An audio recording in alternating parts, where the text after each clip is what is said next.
You are listening to Fantha Tracks. Rolling. Don't use any of this. Don't. Okay, carry 3.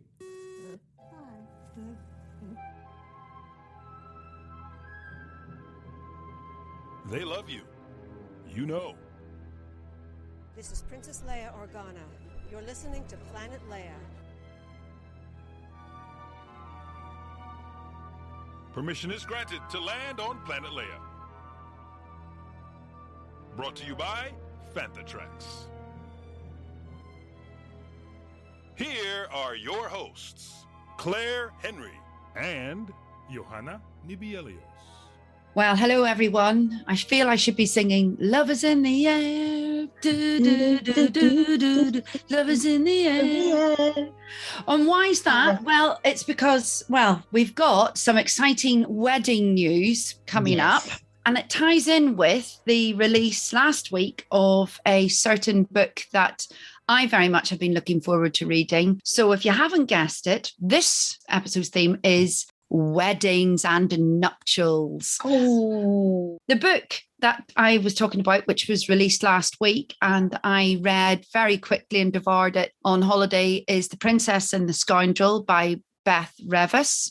We've got exciting news in Planet Leia as well, because my co-host, who I have yet to introduce, good evening, Johanna. hello. Would you like to tell everybody why Love is in the Air in Planet Love is in the Leia? air. Well, I'm getting married now in a month, so it's a month left. So that's why it's a bit of a wedding theme here. And it's really nice to be able to be back here and actually be able to talk, which I couldn't when we were supposed to record it the last time. But yes, love, yes, wedding. And how are the preparations going? I saw on Facebook that the rings have been bought.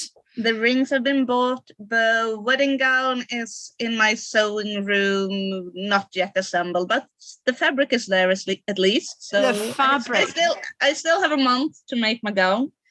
The fabric looks beautiful, absolutely beautiful. I saw the photograph of it on Facebook and I am so impressed. And for those who are listening that don't know, but I'm sure you do now that we've been doing this for a while, is Johanna is the most excellent costumer ever. She makes costumes for everything. And now she's taken on the task of her wedding dress. Yes. I have joined up with quite a few wedding groups and stuff on Facebook, and you read and like a lot of them have to the bride, it's your big day. You should feel like a princess for the day. And I'm like, get a better hobby. I feel like a princess many times a year when I get to don a crown or run around in a silk gown or anything like.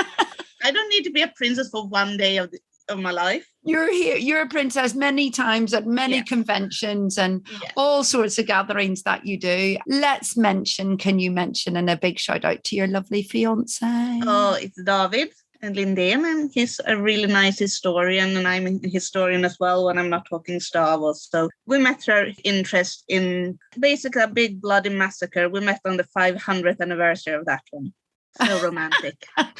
Sounds a bit like something from Game of Thrones. Yes, it's definitely. Actually, I was just watching House of the Dragon, the first episode with him, and he hasn't seen Game of Thrones. And I'm like, this is just like medieval history. Yes, it is. This could be like this part of the Swedish history. Like, yes, it could be. But now we all know it's War of the Roses and stuff, but it fits very well with Swedish history as well. I think, to be fair, Game of Thrones and the House of... Is it the House of Targaryen? Is that what it's called? House of the Dragon. House of the Dragon, that's it. I shall be watching that too. I'm looking forward to some blood, sex and violence. You won't be disappointed. Good, great. That's what we want. I remember when Celebration in Chicago, we all sat and watched the last episode. Do you remember? Yes, and it was so great to do that. And also like, yes, we don't have to go up in the morning. It's actually in the evening. We can see it in the right time zone, and we just gather in your hotel room watching it. It was perfect. Oh, it was such a good night, that one. So yes, so we're hoping that your wedding isn't going to end up like... No red wedding is planned. No red weddings, although I'm looking forward to seeing the gown and seeing David and seeing how handsome he looks. And and are we allowed to ask, is there a little bit of Star Wars going to be in your wedding? Actually, no. Unless I come up with something in like a month. I'm actually a bit surprised by myself. So I am now thinking about, can I join? But the thing is, I don't want to be too obvious about it. I mean, everyone expects me to like have a full-blown like Star Wars main title as a walking in or out or stuff like that. Yeah. So if I get something in, it will be something very subtle. Well, you see, that's exactly what happened to me, because everybody expected our wedding. Marcus's And I should mention he hasn't even seen the film. Oh, yes, that's right. Yes. Of course. Yes, we need to mention that. You are marrying somebody who has never seen a Star Wars film. When Marcus and I got married, a similar thing, everybody thought I would be walking out in some sort of Star Wars garb or a cape or something like that. And there would be stormtroopers and everything. And again, nothing obvious. The only thing I had was we have to sign the register in the middle of the service. And so while we were doing that, I had John Williams music being played by a solo violinist, and she played Leia's theme all the way through. And Andrew Walker was there. And of course, he was the only one that picked it up. Everyone is saying, oh, that was beautiful music while you were signing the register. And Andrew's going, that's because it was Star Wars. It was Princess Leia's theme. The only bit she's been allowed to put in it. And I said, well, to be fair, I was given carte blanche, but I decided, a bit similar to yourself, subtle. Yeah. And everybody was like, oh, okay. No, I get it. Yeah. So yes, if you have not read The Princess and the Scoundrel yet, then you may want to scroll forward for about 5 minutes or so. I'm going to try and not do too many spoiler alerts, but I will be discussing the book and sort of some of the themes in it. So if you don't want to hear about The Princess and Scoundrel, fast forward now.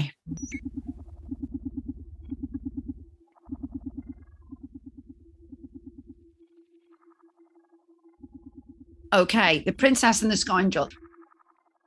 They say never judge a book by its cover. So I saw it and it was like, oh my good grief. Now, for anybody from England or the UK who has ever seen or heard of Mills and Boon, which is a romantic novel series, and basically you get them for 50p down in charity shops or junk shops or something like that. And I'm not going to lie, it's a very romantic book cover. And when I did see it, when it was released beforehand, I was like, oh God, really? Are we going to go down this sort of sloppy, Millsy, Boony type stuff? Because I've read Beth Revis's book about Jyn Erso, and so it was quite gritty. So I was quite looking forward to that, because I've very much used to Claudia Gray's portrayal of Leia. And they've been outstanding, and she's really got her. So when I saw the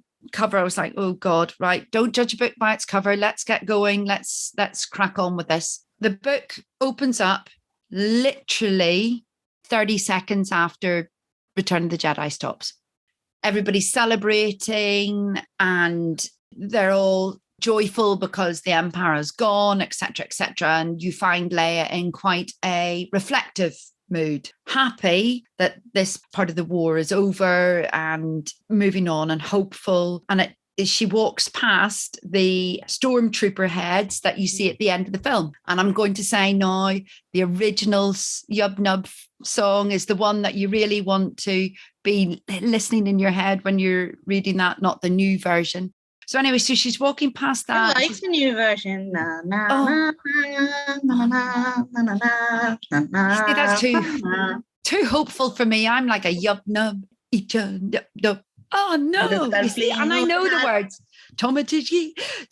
Anyway, sorry, I digress. So anyway, she's walking past that, and her and Han are at this junction, of course, where they kissed, and Han now realizes that Luke isn't a love interest, that he's her brother. She's also having to come to terms with the fact that Darth Vader is her father, and where does that lead her? And the thread through the book very much is that although he is her biological father, absolutely 100%, it's the Organas from Alderaan are her parents, and she sees them very much like that. And that sort of threads through for the other Claudia Gray books as well. She is outed, so to speak. That's thought about through this book as well, The Princess and the Scoundrel. So I'll cut to the chase. They decide to get married, and they get married in Endor within like 48 hours of destruction of the Death Star.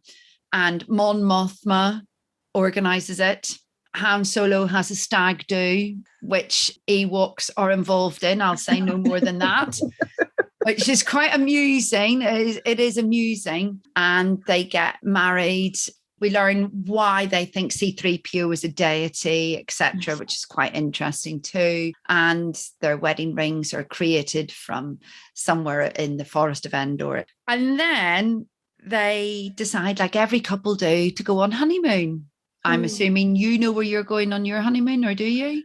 We're not really into big honeymoon things in my family. So like the weekend after, we're actually going to an academic ball. So that will be our little honeymoon. Oh, like a little mini moon then. Yes, it will be a mini moon. My mother and father, they went to a game in a winter sports that we have here in Sweden. So that's like the level of honeymoon that I'm used to in my family. That's a kind of a similar thing to Han and Leia, because they would like to just take a trip on the Falcon, find themselves a beach. I'm going to say not Scarif, but I'll not tell you where. But Mon Mothma asks them to go on a Chandrila star cruise, which is from her home planet, etc., etc. And they have been released from the Empire. And this is the bit of the book that I struggled with, because obviously it's the Halcyon, which is open now in Disney World. And this is where I feel that commerce has trumped story, if that makes sense. For them, for a big bit of the book, it's all about life on the cruiser. Listening to other people and talking who have been on the cruiser and have read the book, they feel a connection between their stay on the cruiser and what happens in the book. And obviously characters that they see in the book, they've seen in the cruiser or on the book, and little Easter eggs that are in the cruiser have been released in the book, etc., etc. And that's the bit that I just felt to myself, I don't know, it just sat uncomfortably with me, if that makes sense. Yep. Did it detract from the story? Yes, it kind of did to start with, because actually when you move through the story, the honeymoon obviously doesn't become a honeymoon. It becomes a sort of ambassadorial trip, which of course ends up with Leia and Han rescuing and fighting people again, which is brilliant, which is what I imagined their honeymoon to be. But just for me, the Star Cruiser just sat slightly uncomfortably with me with it, but I persevered. So that's sort of the two things that sort of slightly put me off. It was the front cover and this sort of link to the cruiser. And I can see why. It's a perfect example. It's a great opportunity to sort of push that. But really, as a purist Leia fan, which I am, I didn't want that to detract from the relationship between Han and Leia. And throughout the whole thing, because of course we know, don't we, in the new trilogy that they separate and they aren't together. And you can see already after they're married how and why that happens in a way. And I'm going to say it, she's a control freak. Yeah. Princess Leia is a control freak. So, I mean, if you want to be head of a whole galaxy, I think you need to be. Exactly. If you're going to be a politician and you're going to be doing that, even though, you know, all about the dark side, etc., etc. And there are links. It's quite interesting, actually, because when she possesses these dark thoughts, she's thinking to herself, is it the dark side of the force? Is this where I'm going with it, etc., etc.? And I do have to laugh again, because this is quite a funny bit in it too. There is a link to the whole common theme, which is Jedi Knights only lift rocks. So that comes up in the book at some point as well, which is quite good. But this whole wrangling with the Force and whether she wants to be a Jedi and does she want to be as calm and cool and collected as Luke, etc. So you can see that sort of wrangle in her. You can see that Han is absolutely what you'd think he would be, a complete scoundrel, rogue, bit of a cheeky one. But again, Beth Revis delves into sort of the PTSD of being frozen in carbonite. And there's opportunities within that come up for that sort of discussion and on how Han feels about that. Then, of course, we have our Sabacc game comes in there. Han goes away and you find out about that. And the whole story links to them discovering, knowing what we know from, if you've read the Aftermath trilogies, etc., and from the new trilogy, that the war just didn't end. And the Emperor had a plan for his survival. You could see that that plan was being put into place. Even in this book, obviously there was the whole doubt about, is he dead, is he not dead, and the propaganda, etc. for that one. So it's all really quite fascinating how that goes through. And then you can see how that leads into bloodlines and where that ambassadorial politician part comes, etc. So it's quite interesting in that sense. And you can see the wrangling then of this sort of, we want to have our life together, but actually I'm a politician, you're, a commander in the war sort of thing. So our paths do go separate. So you can see that they struggle from the start of their marriage, this separation of what comes. Now, obviously, it's what everybody wants.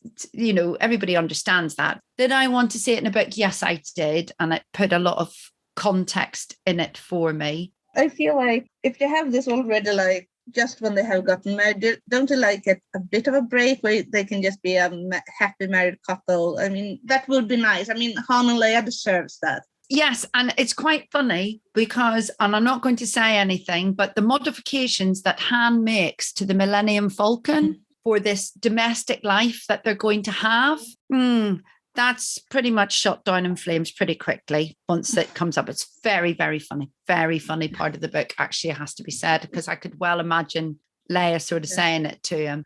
Do they get the peace and the quiet in the book? Certainly not until the end. And then, of course, we know that carries on in the way it goes. A couple of lovely little links between other aspects of the Star Wars saga. Kira gets a mention, and we find out that Princess Leia meets her in that period of time between Han being frozen in carbonite to her going to the huts to release them. So I feel that that's going to be another fantastic story coming up. Like the old bow meets the new bow. Yeah. And she's part Kira of the has gotten her own comics now, right? That's going on right now. Yeah. So I'm wondering, is that? Although there is the whole talk, isn't there, that Emilia Clarke is going to be maybe doing something. So, that could be the lead into it. I don't know. But what a great story that's going to be. She approaches the Crimson Dawn to basically try and rescue Han. And we find out that Leia has a massive bounty on her head from the huts. There's aspects of the things that were going. Another little sort of Easter egg was everybody in The Force Awakens, etc., wanted to know how Kylo Ren gets Darth Vader's helmet. That is also touched on in the start of the book. And I'm sure that will be picked up somewhere else in it. The only thing that really didn't get linked to, and we unfortunately haven't really managed to talk about it a lot, is the link back to Obi-Wan and the series of Obi-Wan, which is basically Princess Leia and Obi-Wan show, which was absolutely amazing, but no real mention of it. And no sort of link back to, her time with another Jedi Knight. She refers to Luke as being the Jedi Knight, not Ben, which is odd given how long they've spent together. It's an odd one.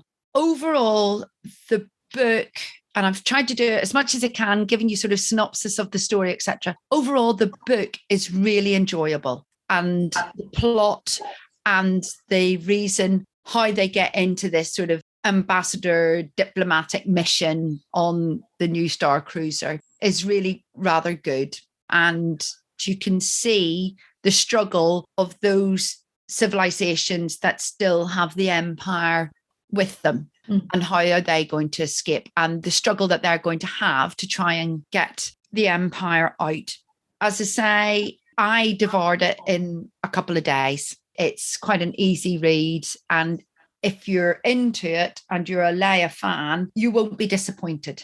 It definitely sounds better than the first marriage between Han and Leia, which was in the Legends Expanded Universe. So you can share everybody with that one. That was in The Courtship of Princess Leia, which was a book I really was looking forward to. And I'm like, yes, now I'm going to read how they all end up. And let's just say it's more cringeworthy. I have been thinking about because I don't have it myself. So I have been thinking about it would be fun to reread it now when I know what it's like, because this is the first time you end up with the Witches of Dathomir. Dathomir made its first appearance in the courtship of Princess Leia. But basically it's like this. You have politics. The New Republic is hard-strapped for money. So up shows a prince from an independent Hapes consortium. His name is Isolder, and he wants to court Princess Leia. And he has a lot of money, and he's a prince. Let's just say Han gets a bit jealous of this very handsome prince. First of all, 3PO makes some kind of like trying to talk up Han in front of Leia, which includes the great poem that he recites with the line, Han Solo, what a man, Solo. Anyway, Han ends up winning the planet of Dathomir in a game of Sabacc, of course, which of course no one on Dathomir knows anything. It's a joke because it's a planet where you can't get on the ground because there you only have the Force witches who are reigning and everything. So they end up there, and for some reason, I mean, this is the Bantam era where you had warlords everywhere, and one of the greatest warlords in the whole Bantam era, when they fly off from Dathomir in the end, they manage to just get one shot at him in his Superstar Destroyer, and it's destroyed. It's like on this scale, like from being almost impossible to take out a Superstar Destroyer, it goes like, oh, Han fired a missile and it's gone. Anyway, they still end up, and of course, Leia and Han realize they love each other very much. And then you get it from Luke's point of view that he missed the ceremony. So it comes in and says Han and Leia looked very happy, and Leia understood why her brother was too late. And that was it. And that's it. Yeah. In the new one, Luke oversees the wedding. So maybe what they made a conscious decision that because he missed it, he can lead on that one, if you know what I mean. Yeah. But in general, if you are going to talk a bit about weddings in Legends, especially since I'm still not up to date to all the new EU, but in the Legends, they were not very good when it came to weddings. It was Han and Leia were not the only ones who just had they were married moment. I mean, one of the most fun, I love the X-Wing series by Michael Stackpole and later Aaron Alston. And then you have Corran Horn and Mirax Terrik, and they are in love, but of course Corran Horn is, enemy with her father, and he gets very upset when they are engaged. So in an offhand, like, how will I not make my future father-in-law so angry that we are engaged? And Mirax says, I have an idea. And later on the next page says, oh, Wedge Antilles, I was the captain of the ship, so half an hour ago I just wedded them. I'm like, yeah, that was okay. We missed that wedding as well. From this couple that they have built them up for like several books, and like, yeah, we got like, okay, they were wedded 30 minutes ago. Oh, do you know what? I find that so irritating when that sort of happens. At least with this story, the new version, they've built, the wedding, and I don't want to spoil it because it does go into quite a lot of detail about how the wedding happens, what happens, her dress, what he wears, because Lando dresses him. Oh, yeah. Say no more than that. And then what happens in the end, because of Lando dressing him, that's also quite amusing. So there's what food they ate, what drink they had, it does almost feel like it's saying, okay, we haven't really done it so well in the past. Let's do it properly now. Well, they did have a bit of that because Luke and Mara Jade got a full comic series about their wedding, the Star Wars Union series, and it's about the stag night and the problem Mara has of finding a nice wedding gown. It's actually, there is even one scene where she gets offered a dress and she refuses to step out from the changing booth because it's too revealing. And considering how Mara Jade is... Well, I was going to say, Mara Jade shouldn't worry about wearing anything revealing, should she, really? Then there are some assassin quotes from some warlords and the Empire, but of course in the end. And they get to have two ceremonies. So but Luke and Mara get to have a solemn Jedi ceremony for themselves and then a huge thing. And just like the front page of the comic where they're actually married, and it's such a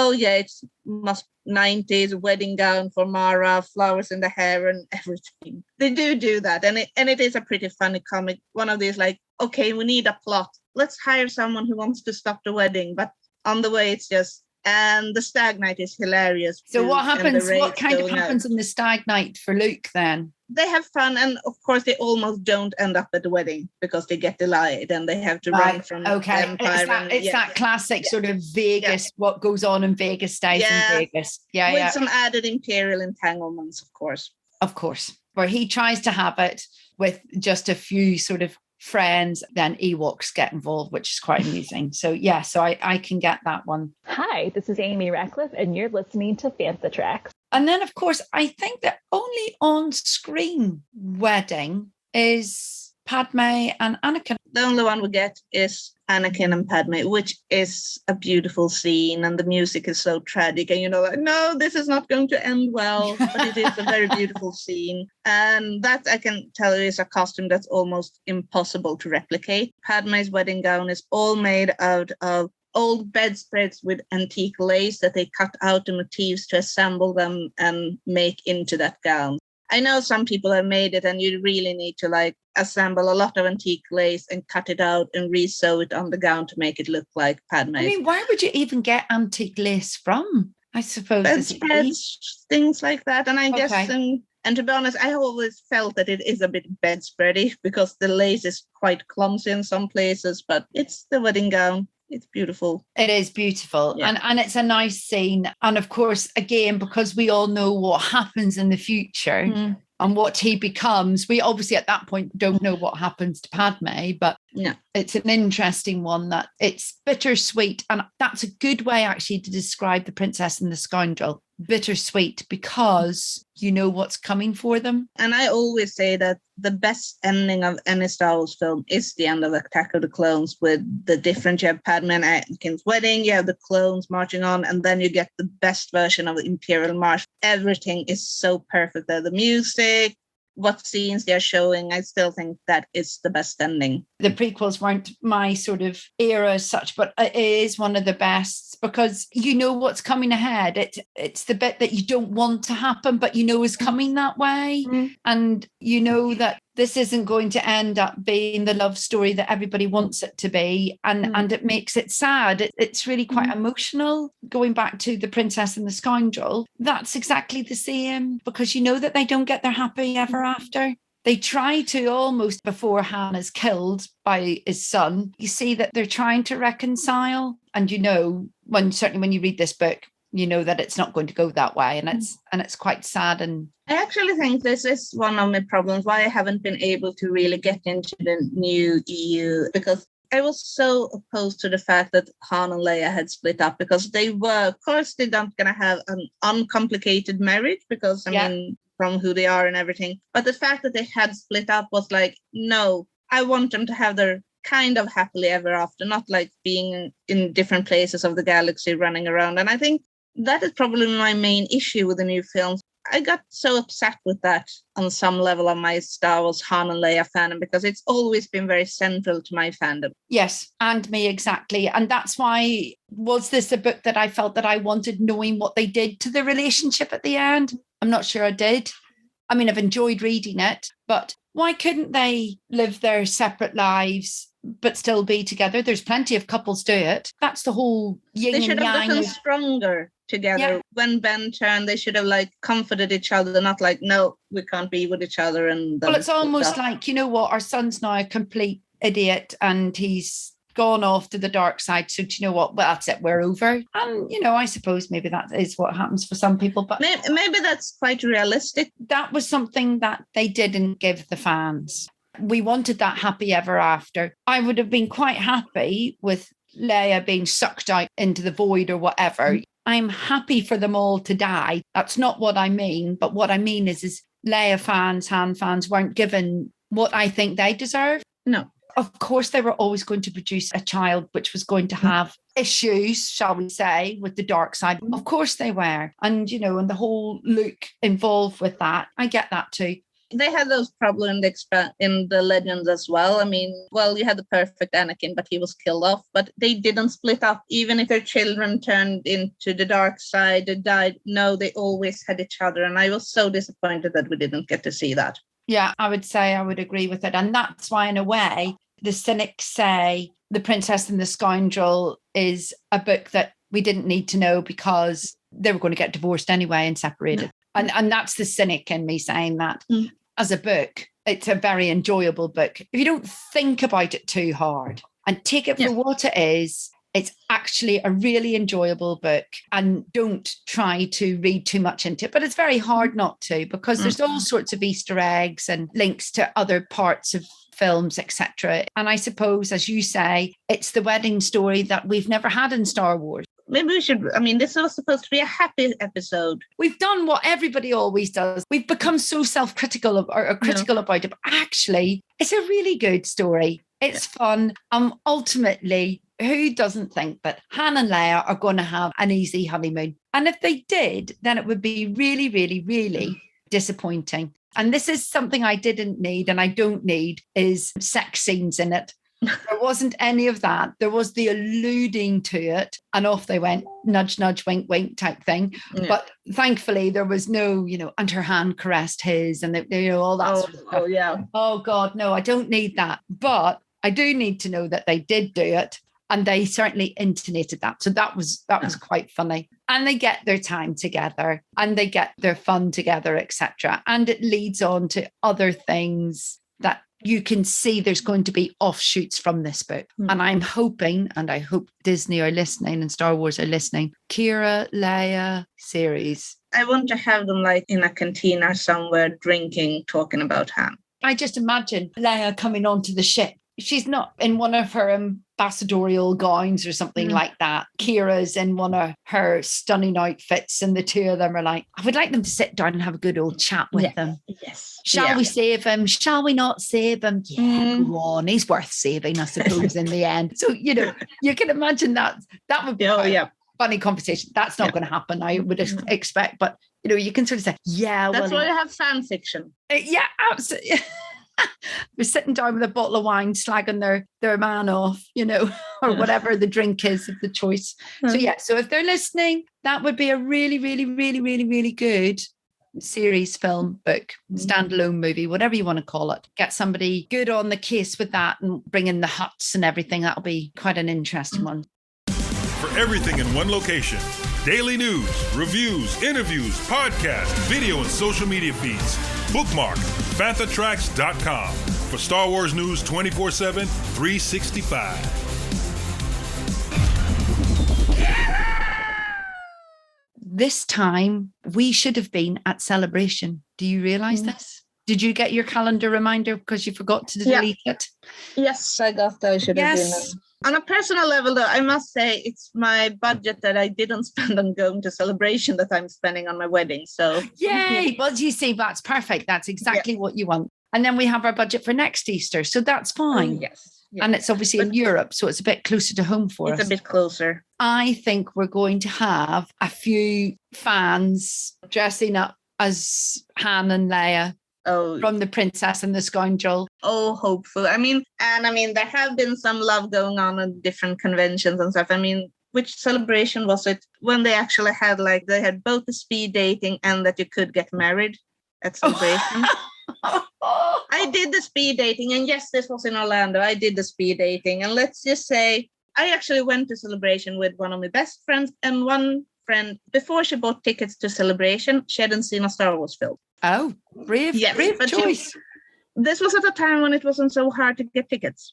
So, I buy a ticket and this will be interesting. And we made her watch at least the original trilogy, and we gave her some pointers and some lines she should say so she would be able to on her speed dating night. Oh my God. Yeah, and then she wanted to go to the speed dating, and there was a clear lack of women for the speed dating. So you have to come with me. So there were the three of us, and we went there, and let's just say you had, 3 minutes to talk to a guy, and then you moved on. And 3 minutes for some of them was quite a long time. Let's just say that. And you obviously didn't meet your Han Solo that night. I didn't meet my Han Solo there, no. The fact that I was from another continent didn't really help. But no, I didn't find anyone that I felt like, yay, this is my future. They did do it at Celebration Europe as well, didn't they, in Essen, the speed dating. I do remember seeing it there because we kind of walked into it by accident. And it was like, oh, right, okay, let's get out again. We don't need this. Come on, Sophie. We are happily married. Happily married. Move along, move along. Actually, I think I might not even have been with Marcus at that point. I think I might have been with Andrew, our friend. I think his wife and Marcus had given up and they'd gone back to the hotel, I think, at that point with the kids. But obviously, lots of people getting married at Lake Como. Yes. And that's actually the scene for Padme and Anakin's wedding is filmed at Villa Balbaniello at Lago di Como or Lake Como. And I've been there. It's a really beautiful place. I was there when it was rainy and grey, but it was still fun. And we saw the puddles that they had the problems with when filming Attack of the Clones because it was so wet. And so, yes, it must be a puddle. But it is very beautiful. And it is actually a place that is pretty popular for weddings. You can just Google Star Wars wedding, Villa Balbaniello, and you will get even wedding planners that can make your dream come true, Star Wars wedding there. I know there was a guy in Nordic Garrison. This is quite a lot time ago. I haven't met him now for almost 10 years or something, but he actually had this beautiful, and I think he's like one of the tops that comes up in Google images from his wedding. They were not dressed as Star Wars characters. She arrived in a boat. They had everything was with like the red roses and flowers that Anakin and Padme has. And of course fabulous. There was some private first guards there as well. So I know quite a few people, maybe not haven't gotten married there, but it's quite a popular place to take love pictures and proposing to your partner when you are there. I can imagine sort of Star Wars fans doing forced chokes with their wedding ring or their engagement ring and things like that. That would be quite funny. It is a place that I would like. I'd like to go to Lake Como anyway. It's a very beautiful part of Italy, and it's a part of Italy I have yet. And it's very English speaking. You have English speaking tourists everywhere. It's quite interesting. I mean, it's on the west side of the Alps. I've been more to the more eastern side where the tourists are all German, but in Lago di Como, it's much more English. It's a very popular holiday destination, and it is something that if I like a long weekend, I think now that we can travel again, and travel's not so bad anymore to do, so that would be something we would like to do. If you want the ultimate Star Wars wedding, it should be at Villa Balbaniello. On the distance shots, they have added a dome to the house, and they have removed some of the houses that are neighboring it. When you have those, you stand by on the patio and you see they have the same flower pots and everything. You really recognize this is the place from the film. One of my very close friends was due to get married in Italy. I know where she was planning to go, but obviously it didn't happen because of COVID. And as I said, the villa there is a popular wedding spot, even for non-Star Wars. It's not hard to organize, but I don't want to know what it costs. Yeah, I would say that there will be a very long waiting list, and it would be lottery money winnings probably would need to do it. But look, if anybody's getting married or has had a wedding theme, Star Wars wedding theme, unlike the two Planet Leia people who you would think would actually have a wedding, Star Wars wedding theme, if you have had one, we would love to see the photographs. If you can tweet them or message them to Fantha Tracks or even email in, we would love to see them, and we'll put them up on our social medias and have a bit of a lovers in the air moment for everybody. I have been to one Star Wars wedding myself. I was there as Mon Mothma. I'm a very short person. I was placed behind a 2-meter tall clone, so I didn't see anything. God. But they actually modeled their wedding on Luke and Mara. So he was dressed as Luke and she was dressed as Mara. And we had in Swedish Garrison this summer, we had quite a big wedding as well. I have also heard from other friends that have had Star Wars weddings. One thing you shouldn't have, though, is an R2 unit as maid of honor. Oh, and why is that? There is a tendency for them. I mean, I've heard people have this like nice plan. The R2 will come with the rings and the rings get lost in the innards. So in the middle of the ceremony, someone has to lift the dome of R2 and go digging to find the ring. So I wouldn't recommend using toys in your wedding party. Maybe the R2-D2 builders need to think of a specialized droid R2 unit that's a ring bearer droid that makes sure that no rings are lost before could you imagine? You'd absolutely go bananas, wouldn't you, at that point? Brian Cameron would like this because he's not very fond of droids, so he'd probably kick the thing from here to eternity and back again. Oh, brilliant. Yeah, no, that's not good. You don't want to be having to try and find your wedding bands in the middle of an innards of an R2 unit. No, Lee Tarsey from the Droid Builders, who also worked on some of the films, please sort it out. Then you can rent it out. That's another way of doing it, isn't it? and this was a wedding where I was played by the clone. They had droids, and it was actually pretty funny because I think there was something going on once again, like, and who's the maid of honor? And like the droid wrangler, the one who's standing with the remote, but well, which was quite a big guy. Like, I guess that's me since I'm driving the droid. Oh, brilliant! Oh, you could have a mouse droid. Yeah, that would be cute. That'd be Coming cute. up to the coming up the aisle just before the couple. Yeah.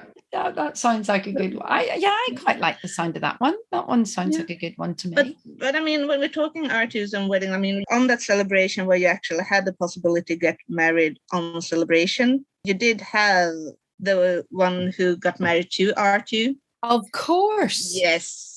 So I don't know much about this, but this happened. I saw it from the very back, but it was, and we're talking, of course, when Bonnie Burton married R2 with Steve Sansweet as the officiator. Yes. What was Steve reading out from? I was way too far away because I just saw, like, in the end when I saw her, and I think she actually had a little veil on and stuff, and she was standing there with R2 on, like, because they had built up like a little stage where, I mean, they had weddings there the whole weekend that you could get married at celebration.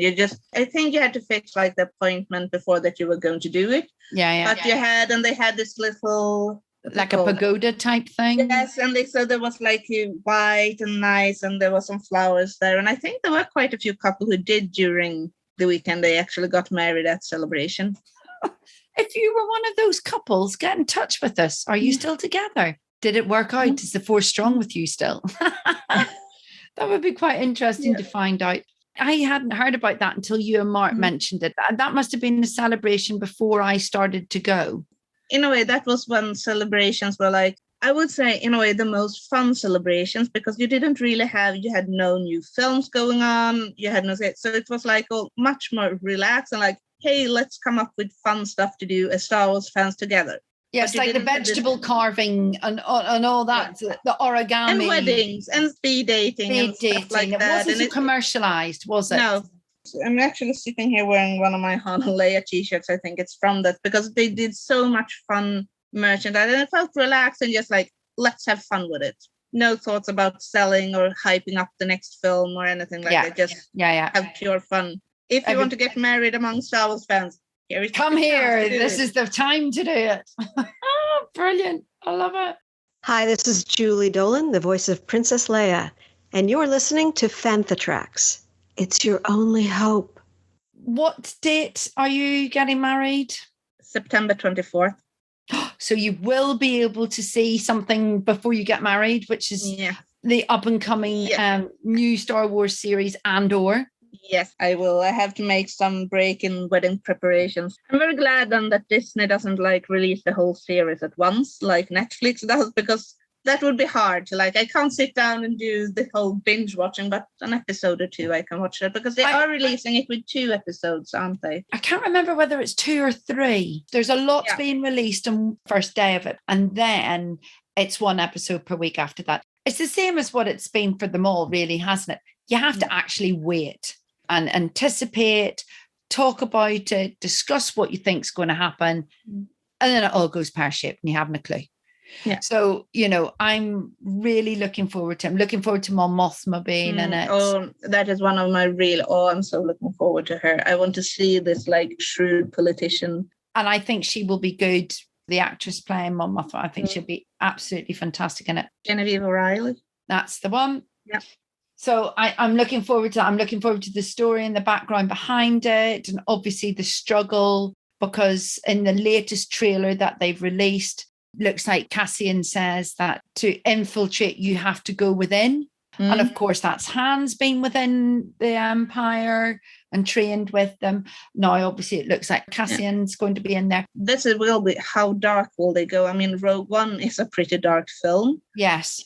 How dark, or will there still be some lighter thing? I mean, that will be interesting to see, like, how dark will they go. Obviously, our friends in America are very lucky because they are able to, I don't know whether it's happening in Sweden either, but the IMAX theatres are showing Rogue One a couple of weeks before. It's in there with my top 3 Star Wars films. Yeah, I mean, it's a fantastic film. But it will also be hard to like see a full series that's just dark when you know that it leads into Rogue One where they will all die. Yeah. So they will have to have some kind of hope in it as well. And I'm guessing that will be the spark of the rebellion with Mon Mothma and how they make the plan for how will we defeat the Empire. Well, it looks to me like it's going to be a lot of action in it. It's quite interesting. And back to The Princess and the Scoundrel, they talk about how the Empire destroys so many planets, basically rapes and pillages them, and then leaves them out to fend for themselves.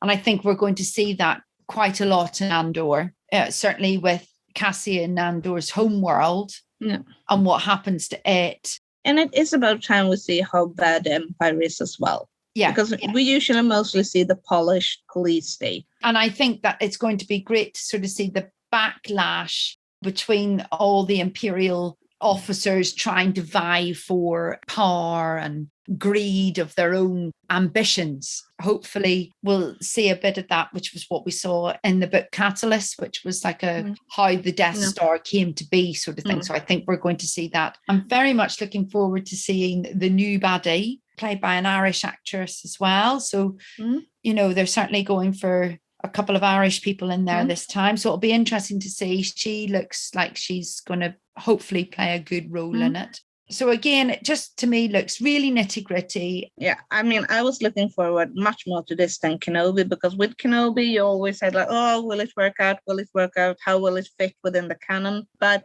with Andor, if you don't have any worries. I mean, you will end up at the start of Rogue One probably, but they can do basically whatever they want on the way there. Exactly. And that leads quite nicely into the trailer was released today for the Obi-Wan behind the scenes documentary. Yeah.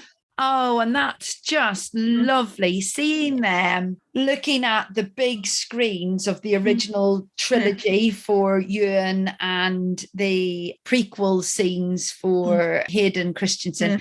Just seeing them looking at that and talking about what Star Wars meant to them. I think that's going to be a fantastic program to watch. I'm looking forward to that one as well. And Deborah Chow talking about her passion about it. She absolutely nailed that series for me. And it has much to do with Leia. She was perfect. I have to tip my hat off to the girl that played Leia. She had her down to an absolute T. And in the documentary trailer today, you can see that sort of glimmer of on how she was. She was absolutely perfectly cast, in my opinion. I thought she was just wonderful. So we're looking forward to seeing how they chose her, etc. Maybe they're going to show that. I think we've got a good couple of things. Oh, yeah. In the Star Wars world coming our way. And then obviously in our personal life, yes. Johanna, I have to wish on behalf of all our listeners and all of us at Fantha Tracks, we hope that your day is as wonderful as you want it to be. We are so excited to see the photographs. Get David on to have a chat with us about it at some point. He's never going to do that.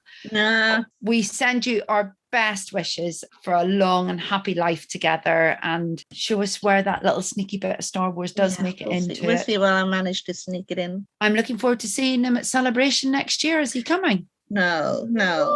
After that, he has said that he wants to go to a celebration sometime in the future, but not the next one. Oh, what a shame. Tell him that could have been your mini moon. Except that I have the hotel room and I already promised the other hotel bed to another person. So I can't not fit romantic. No, that's not very romantic. I mean, no.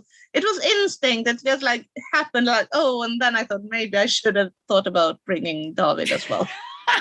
I love it.